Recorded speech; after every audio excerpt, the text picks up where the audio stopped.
అందరికీ నమస్తే అండి.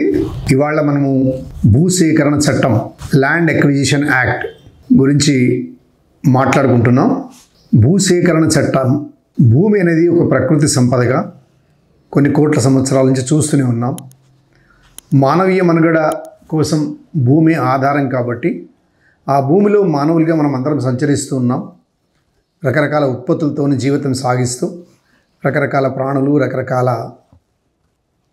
జలచరాలు, పక్షులు, ప్రకృతి అన్నీ కూడా ఆ భూమి ఆధారితంగా ఉంటుంది. భూమి అనేది ప్రతి మనిషికి, ప్రతి కుటుంబానికి, ప్రతి గ్రామానికి, దేశానికి, ప్రపంచానికి కూడా భూమే ఆధారంగా ఉంటుంది. ఈ భూమిని వందల సంవత్సరాల నుంచి కూడా చూసినట్టయితే అది కొంతమంది రాజులు, వారి కింద ఉండే సామంత రాజులు, తర్వాత వాళ్ళ ఏరియాతోని కొంత ఆధీనంలో ఉంచుకొని జీవనాలు కొనసాగిస్తూ ఉన్నారు. వారి పరిపాలన కూడా కొనసాగుతూ ఉంది. ప్రత్యేకంగా మన భారతదేశానికి వచ్చేటప్పటికి ఏమైందంటే, కొంతకాలం మనకు తెలిసిన కాడికి ఇంగ్లీష్ వారి కంటే ముందు మొఘళ్ళు పరిపాలించారు, తర్వాత డచ్ వాళ్ళు వచ్చారు, తర్వాత పోర్చుగల్ వచ్చారు, తర్వాత ఇంగ్లీష్ వాళ్ళు వచ్చారు. వీళ్ళందరికంటే ముందు కూడా మన భారతదేశం మన హిందూ సంప్రదాయం ప్రకారంగా జీవనాలు కొనసాగిస్తూ ఉన్నాం. వారికి ఉన్న భూమి అదే, మనకున్న భూమి అదే, అందరికీ ఉన్నది కూడా భారతీయ ఉపఖండంలో ఉన్నటువంటి ఒక విస్తీర్ణంతో కూడుకున్నటువంటి భూములు. వీటి మీద వస్తున్నటువంటి ఉత్పత్తులతో మనము బతుకుతూ ఉన్నాం. అయితే ఇక్కడ చెప్పుకోవాల్సింది ఏంటంటే, 1894 వరకు కూడా చాలామంది ఆధీనంలోనే ఉండిపోయింది భూమి. మనం ఇద్దరు కూడా ఎన్నోసార్లు అనుకుంటాం, చదువుతూ ఉన్నాం, చూస్తూ ఉన్నాం.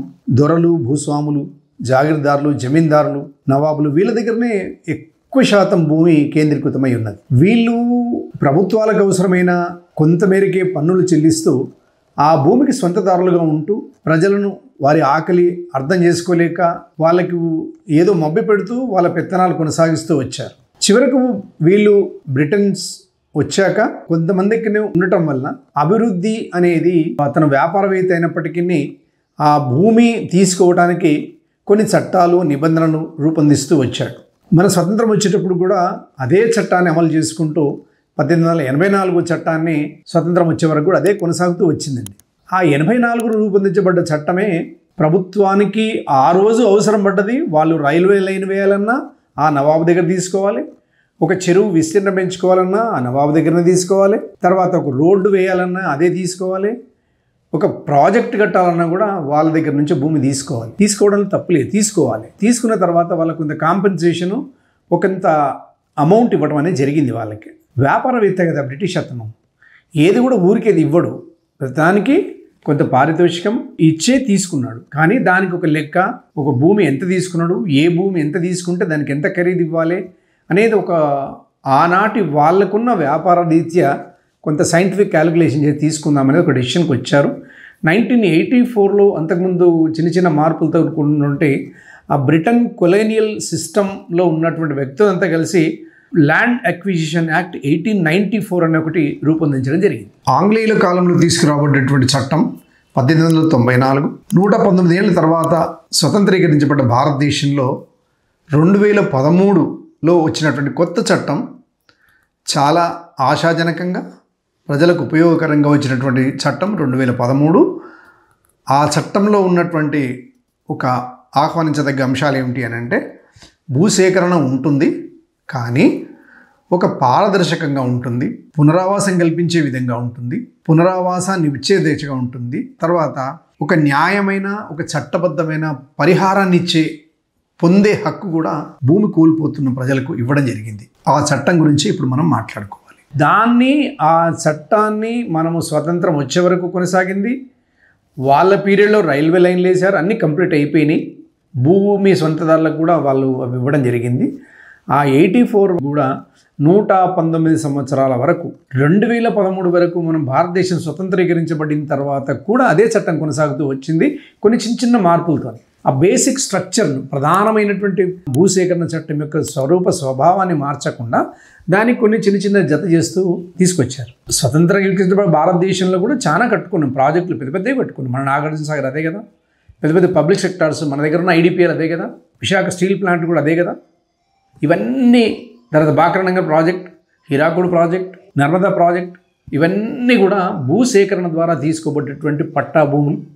ఈ భూములన్నీ తీసుకుని ఊరికే తీసుకోలేదు, ఖచ్చితంగా వాళ్ళకి పేమెంట్ ఇచ్చి శాస్త్రబద్ధంగా అనేది వాళ్ళు డిసైడ్ చేసిందే శాస్త్రోక్తం అని చెప్పి చట్ట ప్రకారంగా భూములు తీసుకున్నారు. కానీ 2013 చట్టం వచ్చే లోపల ప్రజలు జనాభా పెరుగుదలకు అనుగుణంగా పంట ఉత్పత్తులు పెంచుకుంటూ పోతున్నాం, ప్రజా అవసరాలు పెరుగుతూ ఉన్నాయి.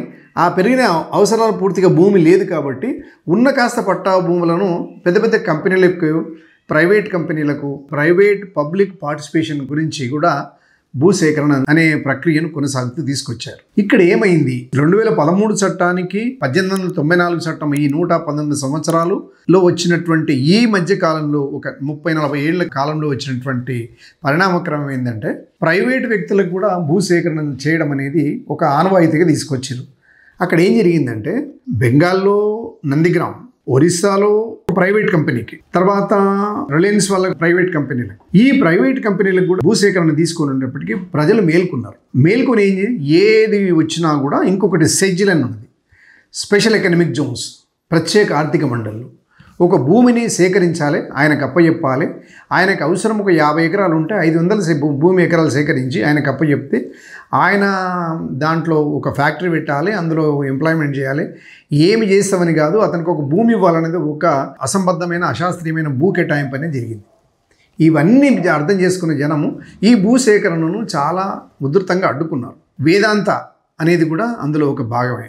మన ఆంధ్రప్రదేశ్కి వచ్చేటప్పటికి లేపాక్షిలో కూడా 8,000 ఎకరాలు సేకరణ చేశారు. అక్కడ ఆ ప్రాపర్ అతను 4,000 కోట్ల రూపాయల లోన్ తీసుకొని ఏదో ఇండస్ట్రీ పెడతా అని చెప్పి తీసుకొని పరారైపోయింది. ఆయన భూసేకరణ పేదల నుంచి భూమి తీసుకున్నాము, ఆ 4,000 కోట్లు లోన్ తీసుకున్నాడు, ఏదో ఇండస్ట్రీ పెడతాడు, 4,000 కోట్లు శాంక్షన్ అయింది, వెళ్ళిపోయాడు.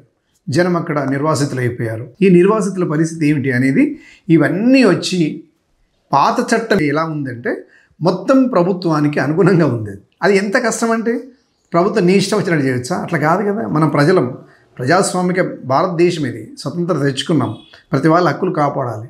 ఈ భూమి కోల్పోతున్న ప్రజలు వాళ్ళకు అండగా రకరకాల వామపక్షాలు కావచ్చు, లేకపోతే ప్రజా సంఘాలు కావచ్చు, రైతులు, వీళ్ళు ఈ భూసేకరణ వ్యతిరేకంగా చాలా పోరాటాలు చేశారు. యూపీఏ ప్రభుత్వం ఉన్నప్పుడు ఈ పోరాట ఉధృతిని తెలుసుకొని ఒక నిపుణుల కమిటీ వేసింది. నిపుణుల కమిటీ వేసి ఈ పాత భూసేకరణ స్థానంలో కొత్త భూసేకరణ తీసుకొని వద్దామని చెప్పి ఒక అద్భుతమైన స్టడీ చేయించిన తర్వాత ఆ స్టడీ ద్వారా వచ్చినటువంటి కొత్త చట్టమే కొత్త భూసేకరణ చట్టం.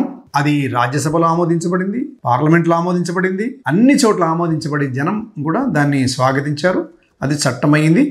1 జనవరి 2014 నుంచి అది అమలులోకి ఇచ్చింది. దీంట్లో ఉన్న మౌలికమైనది ఏంటంటే ఇది ప్రజల కొరకు, ప్రజల చేత తయారు చేయబడే చట్టంలా కనిపిస్తుంది మనకి.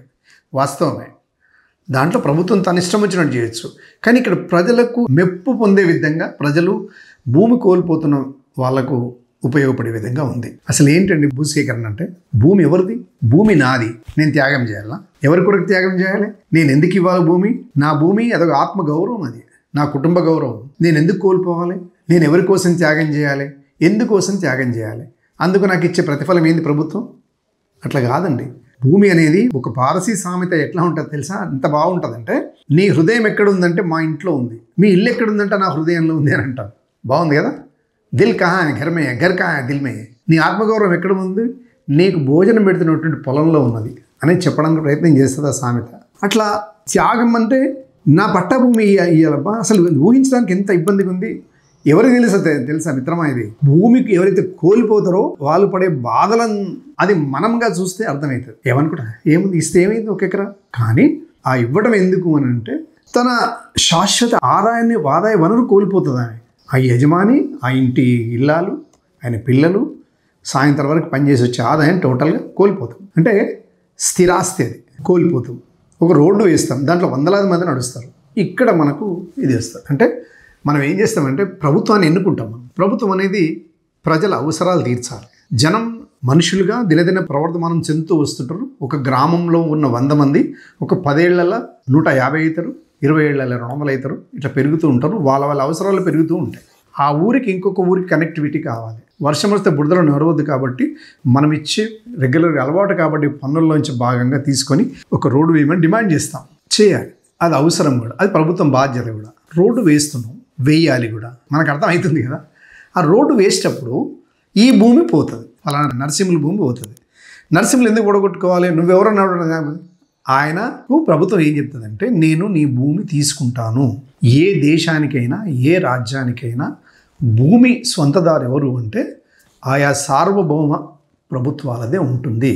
ప్రభుత్వము ఇప్పుడు మనము ఈడ కూర్చొని మనం ముగ్గురు మిత్రులు కూర్చొని ఒక పని చేస్తున్నాం కదా, ఈ క్షణము ఏదన్నా ఎన్ఆర్ఎస్ఏ శాటిలైట్ ద్వారా ఈ అడుగున ఒక విలువైన ఖనిజం ఉంది, లేకపోతే ఒక పెట్రోలియం ఉంది అని అర్థమైతే ఈ క్షణం వచ్చి ఇది నా సొంత ఇల్లు నేను అన్నా కూడా మనమందరిని పక్క జరిపి ఇక్కడ తవ్వి అక్కడి నుంచి ఆ విలువైన వనరులు తీసే, ఖనిజం తీసే, పెట్రోల్ తీసే హక్కు ప్రభుత్వానికే ఉంటుంది. నేను వద్దనటానికి లేదు. ఒకవేళ నేను కావాలనుకుంటే నేను కోర్టుకు వెళ్ళి నేను ఇవ్వను అంటే ఓకే అంటది.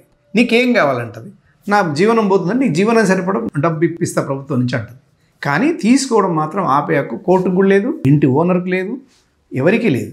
అటువంటిప్పుడు అంటే ప్రభుత్వం తీసుకుంటుంది, అతను భూమిని కోల్పోతాడు, రోడ్డు అవసరం.